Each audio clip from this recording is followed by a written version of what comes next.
मुल्तान में मौलाना फजलुर रहमान के बेटे ने जामिया कासिमुल उलूम के गर्दोनवा में मदरसे के लिए लीज पर ली गई जमीन पर 50 से जायद नाजायज कमर्शियल दुकानें बना रखी थीं और अगर औसत दुकान का किराया 30,000 रुपए है तो ये माहाना 15 लाख रुपए की नाजायज इनकम बनती है, जो मौलाना फजलुर रहमान के बेटे के अकाउंट में मदरसे के नाम पर ली गई जमीन के जरिए दी जा रही थी। ये दुकानें मिसमार करके 2 अरब रुपए की अराजी वागुजार करवा ली गई है और मौलाना साहब के बेटे को 25 करोड़ रुपए रिकवरी का लीगल नोटिस भी भिजवा दिया गया है। अगर मौलाना फजलुर रहमान के बारे में ये बात कही जा रही है कि अगर उनकी चीखें निकल रही हैं तो इसकी वजह यह भी है कि उनकी अयाशियां खत्म हो चुकी हैं और दूसरी बात यह है कि उन पर मुख्तलिफ जराए से हासिल होने वाली कमाई के रास्ते बंद किए जा रहे हैं। सवाल यहाँ पर यह पैदा होता है कि मौलाना फजलुर रहमान किस तरह से सियासत को अपने मफादात के लिए इस्तेमाल करते आए हैं और दूसरी जानिब मौलाना फजलुर रहमान करप्शन को किस अनोखे अंदाज में करते आए हैं कि उनकी करप्शन मालूम नहीं होती। मौलाना फजलुर रहमान 2008 में कायम होने वाली पीपल्स पार्टी की हुकूमत के इत्तेहादी बने, कश्मीर से मुताल्लिक खुसूसी कमेटी की चेयरमैनशिप हासिल की और मसला कश्मीर के हल के लिए तो वो कुछ न कर सके, लेकिन इस चेयरमैनशिप के जरिए अपने मुआशी हालात बेहतर करते रहे। 2010 में इस्लामी नजरियाती काउंसिल की चेयरमैनशिप के हसूल के लिए मौलाना ने मुत्तहिदा मजलिस अमल की बहाली का ड्रामा रचाकर कामयाबी से मौलाना शिरानी के लिए इस्लामी नजरियाती काउंसिल की चेयरमैनशिप हासिल कर ली। नवाज शरीफ के मौजूदा दौर में, यानी जो कि अब साबका हो चुका है, मौलाना को जरा सब्र से काम लेना पड़ा। अपनी वफादारी के सबूत बगैर किसी शर्त के दिए तो 7 माह के तवील इंतजार के बाद नवाज शरीफ ने बिलाखिर वफाकी काबीना में तोसी की और JUIF को काबीना में नुमाइंदगी दी गई। अकरम खान दुनानी और सेनेटर अब्दुल गफूर हैदरी विफाकी काबीना में शामिल हुए, जबकि मौलाना फजलुर रहमान एक मरतबा फिर कश्मीर कमेटी के चेयरमैन बन गए, जो एक विफाकी वजीर के बराबर का ओहदा है। बाद में बहुत ही चालाकी से मौलाना अब्दुल गफूर हैदरी को डिप्टी चेयरमैन सेनेट मुंतखब करवाया, जबकि आखिर वक्त किसी को भी यकीन नहीं था कि मौलाना अब्दुल गफूर हैदरी डिप्टी चेयरमैन मुंतखब हो जाएंगे। अभी मौलाना की ख्वाहिशात बाकी थीं कि पनामा लीक्स ने पूरे मुल्क में सियासी तूफान खड़ा कर दिया। पनामा लीक्स ने बहुत सारों को मुतासर किया। इन मुतासरों में वजीर आजम नवाज शरीफ और उनके घर वाले भी शामिल थे। तहरीक इंसाफ के रहनुमा जहांगीर तरीन और अलीम खान भी शामिल, और कुल 200 अफराद हैं जिनको पनामा लीक्स की वजह से नुकसान पहुंचा है या पहुंचेगा। लेकिन मौलाना फजलुर रहमान, जिनका नाम तो पनामा लीक्स में शामिल नहीं था, लेकिन पनामा लीक्स से उन्होंने फायदा उठाने में देर नहीं की।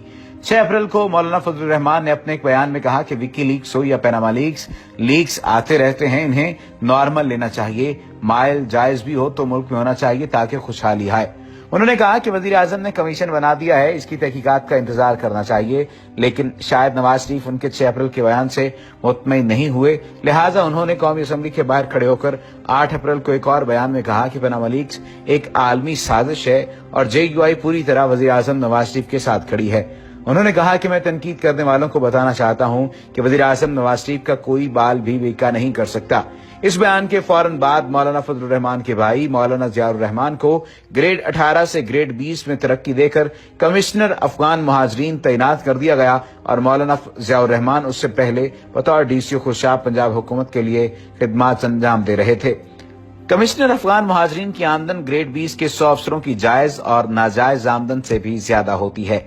पनामा लीक्स ने मौलाना के भाई की किस्मत चमका दी। इससे पहले मई 2017 में एक और इंकशाफ भी सामने आया था, जिसमें मौलाना फजलुर रहमान के भाई मौलाना अतार रहमान की करप्शन के बारे में अहम इंकशाफात सामने आए थे। तफसीलात के मुताबिक ये कहा जा रहा था कि जमीयत उलमा इस्लाम के सरबराह मौलाना फजलुर रहमान के भाई मौलाना अताउर रहमान को नवाजने के लिए PIA के शोबा इस्लामी में एक ओहदा तख्लीक किया गया, जिस पर मौलाना अताउर रहमान को फायज किया गया। मौलाना अताउर रहमान को बतौर इंस्ट्रक्टर PIA मस्जिद के इमाम और मुअज्जिन की तरबियत करना थी। इसके अलावा मौलाना अताउर रहमान PIA के शोबा इस्लामी के इंचार्ज भी हैं। रिपोर्ट में जराये के हवाले से कहा गया है कि मौलाना अताउर रहमान पिछले बरस छुट्टियों पर अमरीका गए, जहां रमजान में तरावी पढ़ाने के लिए इजाफी छुट्टियों की दरखास्त की गई, मगर दरखास्त मंजूर न हुई। इस पर मौलाना अताउर रहमान ने फिर भी पूरे महीने की छुट्टियां की और बाद में आकर जाली मेडिकल सर्टिफिकेट भी जमा करवा दिया। इस दौरान शोबा इस्लामी PIA में रखा हुआ कीमती साजो सामान, कंप्यूटर वगैरह भी चोरी हो गए, जिस पर तगड़ी सिफारिश डाल दी गई और उस पर पर्दा डाल दिया गया। रिपोर्ट के मुताबिक पेशे इमाम की तनख्वाह भी मौलाना अताउर रहमान वसूल करते हैं, मगर सिवाय नमाज जोहर के कोई नमाज नहीं पढ़ाते। रिपोर्ट में मजीद ये भी कहा गया कि अताउर रहमान की तरक्की के लिए एक इंटरव्यू पैनल भी बनाया गया। जब इम्तिहान हुआ तो उन्होंने 50 में से 0 नंबर हासिल किए, जिस पर उनकी दीनी इल्मी से उनकी डिग्री भी मशकूक हो गई। दौरान इम्तिहान ये भी इंकशाफ हुआ कि मौलाना अताउर रहमान हाफिज कुरान भी नहीं, इसके बावजूद वो हर साल तरावी पढ़ाने के लिए अमेरिका चले जाते हैं। सवाल ये पैदा होता है कि अमेरिका क्यों जाते हैं? मौलाना ज़ियाउर रहमान, मौलाना फजलुर रहमान और मौलाना अताउर रहमान एक ही सिक्के के ये 3 रुख हैं, और ये इस कदर मजबूत रुख हैं कि आप इनको एक दूसरे से जुदा करेंगे तो आपको दरमियान में करप्शन जुड़ी हुई नजर आएगी और करप्शन ही करप्शन नजर आएगी। पार्लियामेंट ने हाल ही में एक कमेटी बनाई है और कमेटी के पास सवाल ये है कि क्या कोई और काम नहीं रह गया कि वो शरीफ सियासतदानों और नजीबुत्तरफैन किस्म के लोगों के खिलाफ इस तरह की तहकीकात करने निकल पड़ती है। माना कि कमेटी के पास और कोई काम नहीं होगा, तभी तो ढूंढ ढूंढ कर गड़े मुर्दे उखाड़ती फिरती है। 1990 की दहाई में मौलाना फजलुर रहमान की जानिब से 3 सरकारी गाड़ियों के गैर कानूनी इस्तेमाल का इंकशाफ तो ऊंट के मुंह में जीरा साबित करने के मुतरादिफ है। अगर मेंबर कौमी असम्बली, चेयरमैन कश्मीर कमेटी और हुकूमत के मजबूत तरीन इत्तेहादी को हुक्मरानों ने खुली छूट दे रखी है तो वो एक क्या 11 गाड़ियां भी बैक वक्त इस्तेमाल कर सकते हैं। जब उस वक्त उन्हें किसी ने रोका नहीं, टोका नहीं, तो अब 25 साल बाद इस तरह के रोते धोते बयान देना पसे मर्ग वावेला ही कहलाएगा। जब सांप निकल जाए तो लकीर पीटने से क्या फायदा? अब ये बात है भी कितनी बोधी कि उनके जेर इस्तेमाल 3 गाड़ियों की मरम्मत पर 5 लाख रुपए खर्च हुए, जो अभी तक वाजिबुल अदा हैं। मौलाना साहब को हम जानते हैं, वो दरिया दिल और सखी बादशाह हैं। ये 5 लाख अगर आज सूद मिलाकर 50 लाख भी हो गए तो उनको अदा करने में क्या मुश्किल हो सकती है? खैर, ये बात सभी जानते हैं कि वो किस तरह से अदा करेंगे। मौलाना फजलुर रहमान पर बहुत सारे इतराजात उठाए जाते हैं। कुछ लोग उन्हें तालिबानियत का जिम्मेदार और उसका सियासी चेहरा समझते हैं, और कुछ का कहना है कि वो मौका परस्त हैं और असूलों को एक तरफ रखकर अपने वफाद के लिए हुकूमत वक्त से कोई सौदा भी कर लेते हैं। उनकी शख्सियत के बारे में बात की जाए तो मौलाना फजलुर रहमान की बाकायदा सियासी तरबियत नवाबजादा नसरुल्लाह खान और खान अब्दुल वली खान के जेर साया हुई। मौलाना के वालिद मुफ्ती महमूद एक बड़े सियासी लीडर थे, मगर उनकी सियासत और तहरीकों का फायदा अमेरिका को हुआ। मसलन अफगान जिहाद के लिए बाकायदा फतवा जारी करना और निजाम मुस्वा तहरीक चलाना। मौलाना फजलुर रहमान को JUI की क़यादत ऐसे वक्त में मिली जब JUI को अफगान जिहाद में झोंका जा चुका था और अफगान जिहाद की मुखालफत में राय देना कुफ्र था। मौलाना को जो ही क़यादत मिली, उन्होंने कमाल होशियारी के साथ JUI का सियासी किबला तब्दील करते हुए सरमायादाराना ब्लॉक से बाहर निकाल दिया। मौलाना ने खित्ते की सियासत शुरू की और इसके लिए वो सोशलिस्ट ब्लॉक की ताकतों के साथ खड़े हुए। मौलाना के लिए ये बात मुश्किल थी कि वो अफगान जिहाद पे कोई राय दे, मगर इस जमाने में मौलाना शिरानी ने पूरी ताकत के साथ अफगान जिहाद को फसाद कहा और उसे अमेरिका के मफादात का तहफ़्फ़ुज़ करार दिया। इसी बुनियाद पर मौलाना शिरानी पे उन वक्तों में खुदकुश हमला हुआ कि जब खुदकुश हमलों का रिवाज अभी शुरू भी नहीं हुआ था। मौलाना शिरानी की जो सोच थी वो दर हकीकत मौलाना फजलुर रहमान की सोच का परतो थी।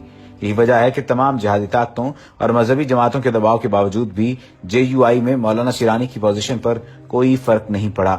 जो लोग मौलाना को जानते हैं वो ये जानते होंगे कि मौलाना फजलुर रहमान निजाम मुस्वा तहरीक को अमेरिका के मफादात की तहरीक कहते हैं, जो भुट्टो को दीवार से लगाने के वास्ते उठाई गई। मैं यहाँ ये बताता चलूं कि ज़ियाउल हक के बदतरीन दौर में जनरल ज़िया जिस वाहिद मजहबी शख्स को अपना हमनवा कभी न बना सका, वो मौलाना फजलुर रहमान थे। उस दौर में मौलाना ने उसकी सख्त से सख्त सजा भुगती, मगर आखिरी दम तक बरमला जनरल ज़िया के खिलाफ खड़े रहे। जिस शख्स को जनरल ज़िया न हिला सका, समझ लेना चाहिए कि उसके पास जिगरा भी है और कुछ अंदरूनी मामलात भी हैं। एक बात जो बहुत कम लोग जानते हैं, जनरल ज़ियाउल हक के दौर में 3 बरस जेल में रहे। इस दौरान उन्हें ज़ियाई सिरात मुस्तकीम पर लाने के लिए तमाम हरबे इस्तेमाल किए गए, मगर वो नहीं माने। ये वो वक्त था जब देवबंद मसलक के उलमा में जनरल ज़िया अदलिया के ओहदे, सरकारी जामियात में तदरीस के मनसब, फौज में मसाजिद के मेंबर और मदरसों के लिए कनालों पर मुहित प्लाट बांट कर अमीरुल मोमिनीन होने की सनद हासिल कर चुके थे। जमात इस्लामी तो खैर बाकायदा काबीना में शामिल थी। जावेद हाशमी जैसे बाकी जनरल ज़िया के वजीर थे। मौलाना रिहा हुए तो बदस्तूर अपनी राह पर चले, जिसका नतीजा ये निकला कि उनकी जमात बिल्कुल जमीन से लग गई और सरगर्मियों के लिए गुंजाइश खत्म हो गई। यही वक्त था जब उनके पीछे से हिंदुस्तान और मॉस्को के हाथ बरामद किए गए। बदनुमान होने के इल्जामात आयद हुए और जनरल ज़िया का पालतू प्रेस मुसलसल मौलाना के पीछे लगा रहा, मगर मौलाना के पायसबात में एक लम्हे के लिए लग्जिश नहीं आई। उस दिन से मौलाना जो आर्मी के लिए ब्लैक लिस्ट हुए फिर वाइट नहीं हो सके। जनरल जिया के जाने के बाद भी जनरल हमीद गुल और मौलाना के मरासिम फलस्तीन और इसराइल जैसे रहे। इसी अरसे में मिलिट्री एस्टेब्लिशमेंट ने मौलाना की किरदार कुशी शुरू की और डीजल की छींटें उनके दामन पर मारी। ये बात आज भी कोई नहीं जानता कि डीजल का मामला आखिर है क्या, लेकिन इसके ऊपर हमने पहले भी एक वीडियो बनाई है और वो वीडियो तमाम तर हकीकतों को आपसे मुतारिफ करवाएगी। अगर आपने अभी तक हमारे चैनल को सब्सक्राइब नहीं किया तो सब्सक्रिप्शन का बटन दबाकर सब्सक्राइब कर लीजिए। और अगर आप करप्शन को सुनना चाहते हैं, मौलाना फजलुर रहमान की करप्शन को, मौलाना फजलुर रहमान को डीजल क्यों कहा जाता है, उस बारे में आप दूसरी वीडियो सुन सकते हैं।